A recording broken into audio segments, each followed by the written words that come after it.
Bismillahirrahmanirrahim. Assalamualaikum warahmatullahi wabarakatuh. Innal hamdalillah nahmaduhu wa nasta'inuhu wa nastaghfiruh wa na'udzu billahi min sururi anfusina wa min sayyiati a'malina. Man yahdihillahu fala mudhillalah wa man yudlilhu fala hadiyalah. Asyhadu an la ilaha illallah wahdahu la syarikalah wa asyhadu anna Muhammadan abduhu wa rasuluh. Perkenalkan teman-teman, nama saya Abdul Zaki Mannan, NPM 2111010160, Fakultas Tarbiyah dan Keguruan, Prodi Pendidikan Agama Islam. Nah, di video ini saya akan membahas materi tentang sejarah perkembangan bahasa Indonesia, kedudukan dan fungsi bahasa Indonesia, serta ragam bahasa Indonesia. Tujuan saya membuat video ini untuk memenuhi tugas ujian akhir semester mata kuliah Bahasa Indonesia dosen pengampu Miss Era Octaviana MPD. Oke teman-teman, langsung saja ke materi yang pertama.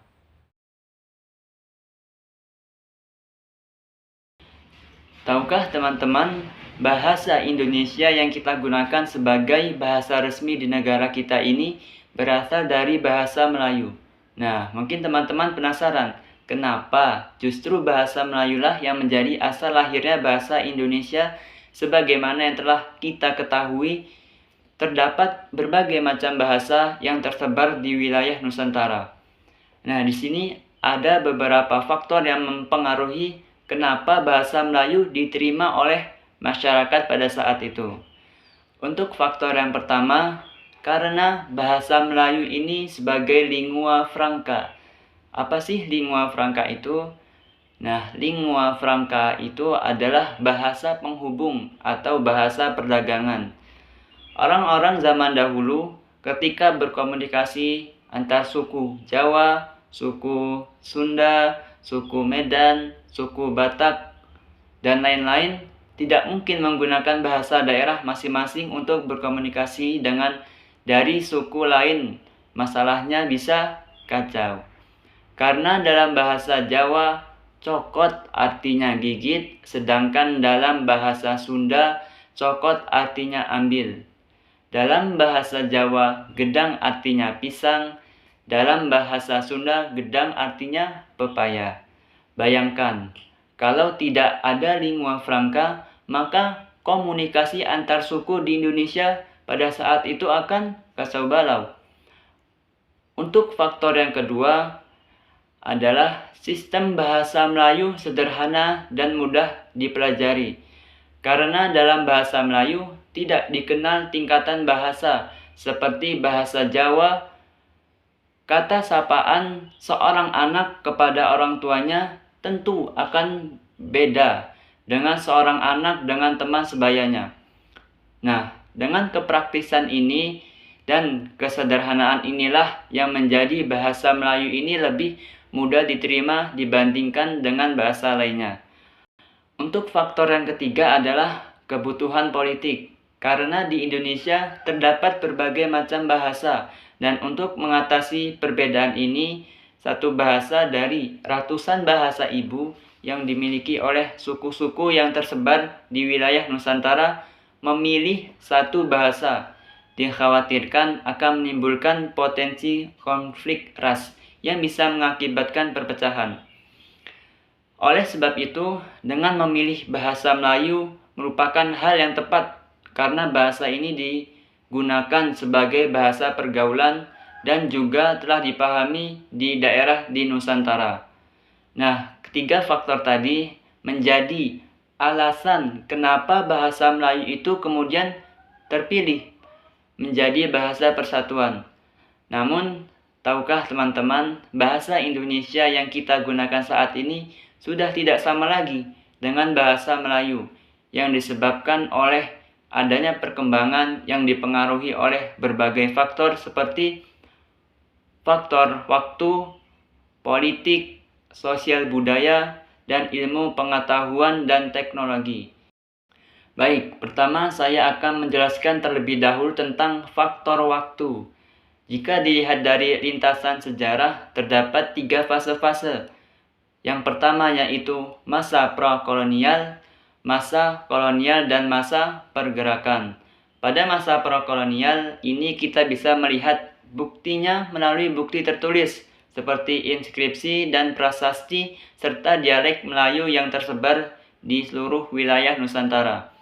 Fase yang kedua adalah masa kolonial. Orang-orang Barat sekitar abad ke-16 sampai di Indonesia dan menemukan bahwa bahasa Melayu telah digunakan sebagai bahasa resmi pergaulan, bahasa resmi perdagangan, dan juga bahasa resmi perhubungan.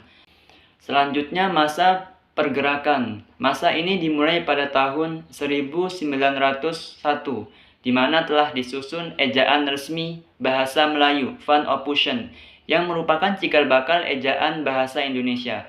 Pada saat itu terdapat dua penggabungan konsonan untuk membentuk huruf-huruf tertentu seperti C menjadi DC dan J menjadi DC.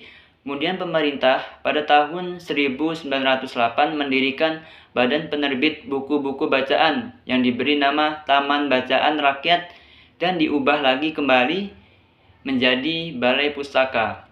Pada tahun 1917, Badan Penerbit ini menerbitkan novel-novel dan juga buku yang tidak sedikit telah membantu penyebaran bahasa Melayu di kalangan masyarakat luas.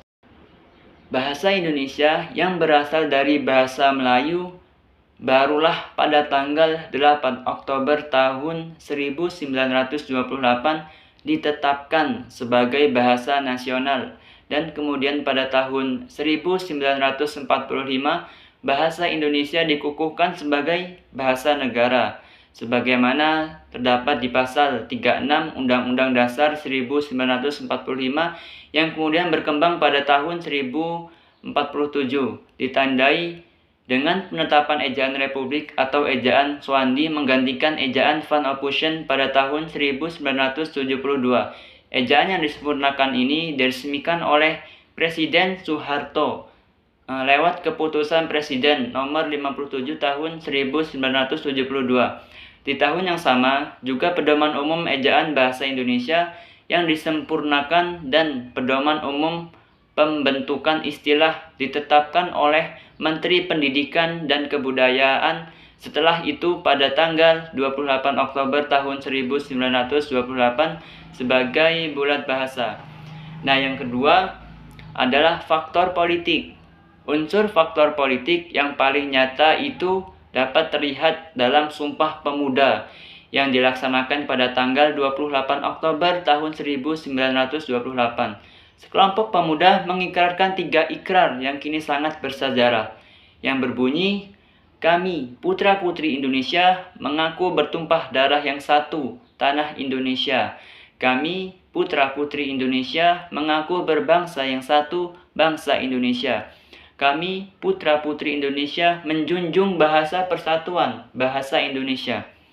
Eksistensi bahasa Indonesia semakin kuat ketika dikeluarkannya Pasal 36 Undang-Undang Dasar tahun 1945 yang berisi Bahasa Indonesia sebagai bahasa negara.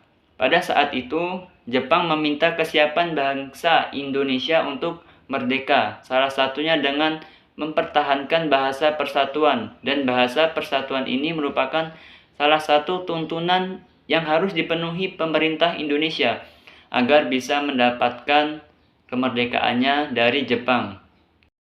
Selanjutnya adalah faktor sosial budaya, hasil dari interaksi masyarakat antar suku satu dengan suku yang lainnya.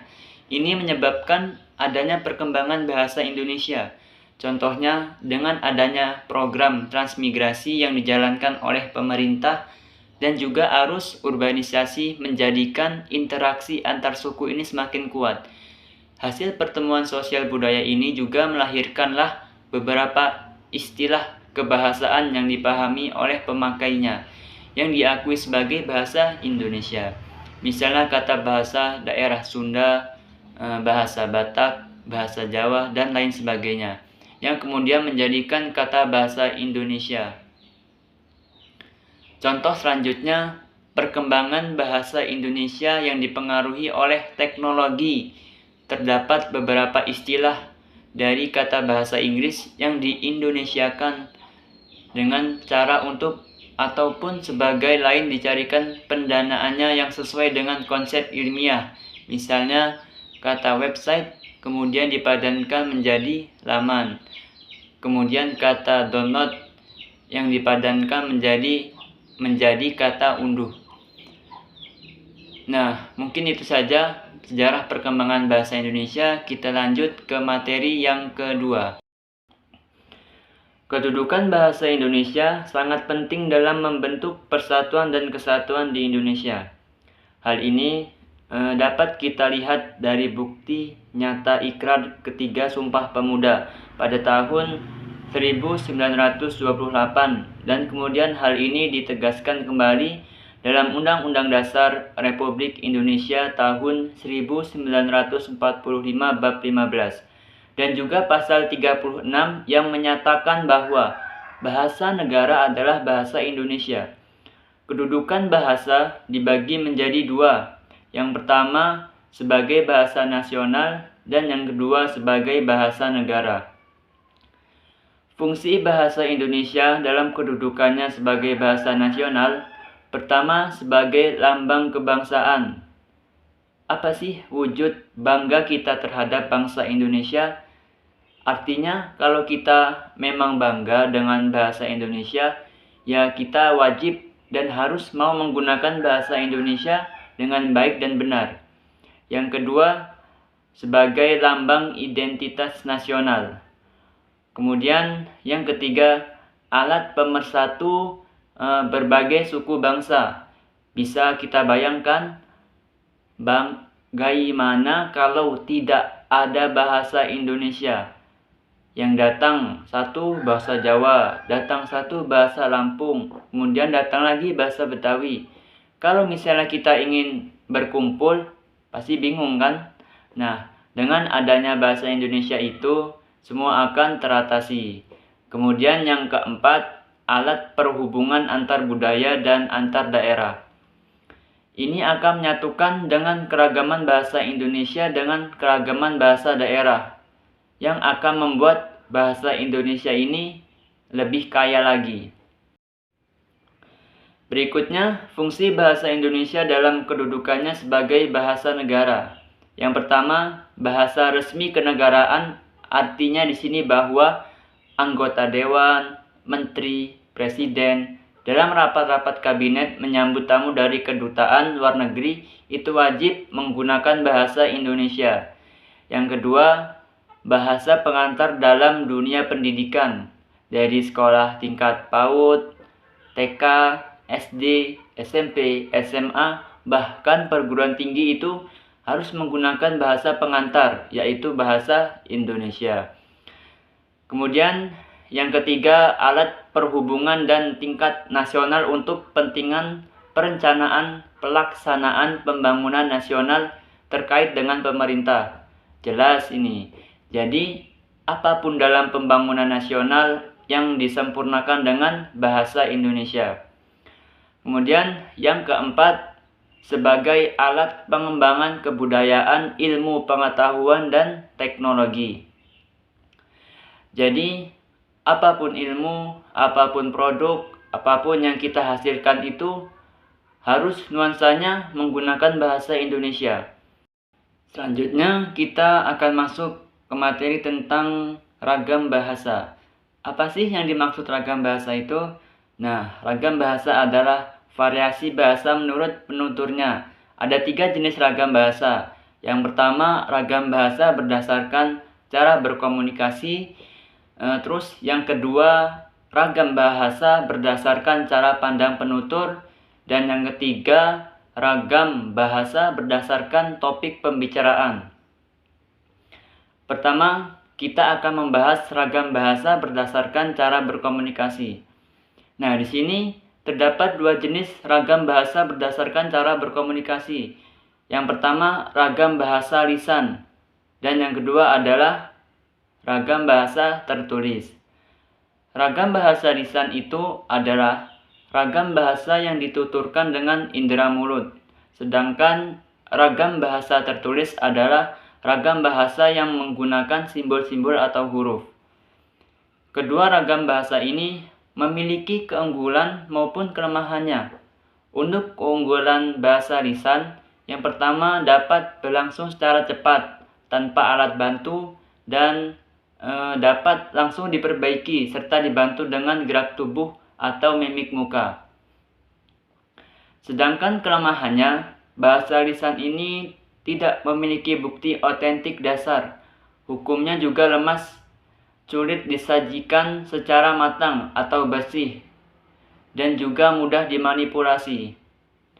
Untuk ragam bahasa tulis, keunggulannya tentunya memiliki dasar yang kuat dan disajikan dengan matang atau bersih, dan tentunya mungkin lebih sulit dimanipulasi.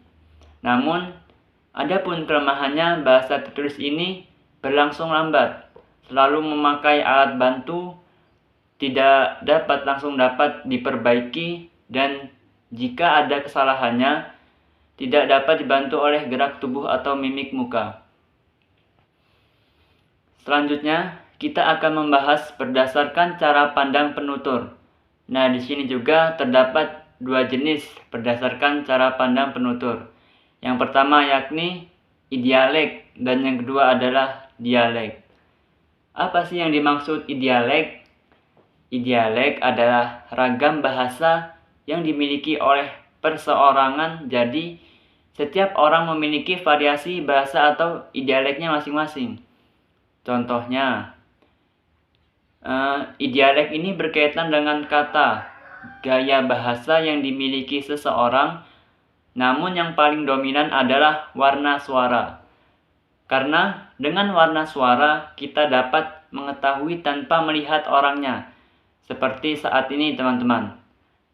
Teman-teman dapat mendengar suara saya atau mendengar suara orang terdekat teman-teman semua. Maka tanpa melihatnya, melalui suara teman-teman dapat mengenalnya. Yang kedua yakni dialek. Apa sih yang dimaksud dialek? Nah, dialek adalah ragam bahasa atau variasi bahasa yang dipakai oleh kelompok anggota masyarakat. Variasi ini digunakan oleh sekelompok penutur yang jumlahnya relatif berada pada suatu tempat. Selanjutnya, ragam bahasa berdasarkan topik pembicaraan. Ragam bahasa ini dibagi menjadi dua. Yang pertama, ragam bahasa berdasarkan pembahasaan atau penggunaannya dalam ragam bahasa berdasarkan tingkat keformalannya. Nah, ragam bahasa berdasarkan keformalannya tentunya dapat dilihat melalui istilah-istilah yang hanya dapat digunakan pada bidang tertentu, seperti bidang teknik informatika, bidang kedokteran, dan bidang pertanian, dan lain sebagainya. Misalnya ketika kita ingin menyebutkan penyakit ayan yang dikenal oleh masyarakat luas, dalam bahasa kedokteran yaitu memiliki istilahnya yang disebut dengan epilepsi. Untuk bidang penggunaannya, ragam bahasa ini juga dibedakan berdasarkan tingkat keparahannya. Misalnya, bahasa baku untuk situasi serius yang nikmat.